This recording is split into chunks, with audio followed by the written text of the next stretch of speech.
یہ کہانی صرف غلامی کی نہیں، یہ قصہ ہے اس وقت کا جب سچ بولنے پر زبانیں کاٹ دی جاتی تھی، جب اپنے ہی ملک میں اپنے آپ کو اجنبی محسوس کیا جاتا تھا۔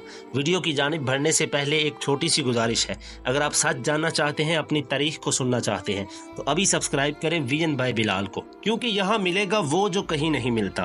ناظرین، 1857 کا سورج جب غروب ہوا تو اس کے ساتھ ہی ہندوستان کی آزادی، عزت اور غیرت بھی دفن ہو گئی۔ انگریزوں نے برِ صغیر پر قبضہ کر کے سب کچھ بدل کر رکھ دیا۔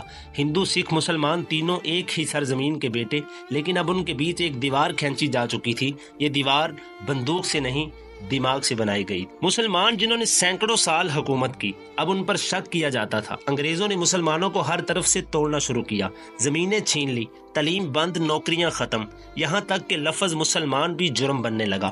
وہ جو کل بادشاہ تھے آج بھکاری بن چکے۔ ناظرین، سکھ برادری جنہوں نے بہادری کی بے مثال تاریخ لکھی تھی، اب انگریزوں کے فوجی کیمپوں میں کام کر رہے تھے۔ انہیں کچھ مراعات دی گئی، لیکن بدلے میں ان کے جذبے، ان کی آزادی چھین لی گئی۔ اور دوسری سائیڈ پر ہندو، انہوں نے وقت کی چال کو پہچانا، انگریزوں کی تعلیم، انگریزی زبان، انگریزی کلچر کو قبول کیا۔ یہی وجہ تھی کہ وہ ترقی کی طرف بڑھنے لگے۔ لیکن کیا یہ ترقی تھی یا غلامی کا دوسرا روپ؟ انگریز جانتے تھے اگر یہ تینوں قومیں ایک ہو گئی تو ان کی سلطنت زمین بوس ہو جائے گی۔ اس لیے ڈیوائیڈ اینڈ رول یعنی تقسیم کرو اور حکومت کرو کا فارمولا چلا۔ فسادات بھڑکائے گئے، مذہب کے نام پر قتل کروائے گئے، بھائی کو بھائی کا دشمن بنایا گیا۔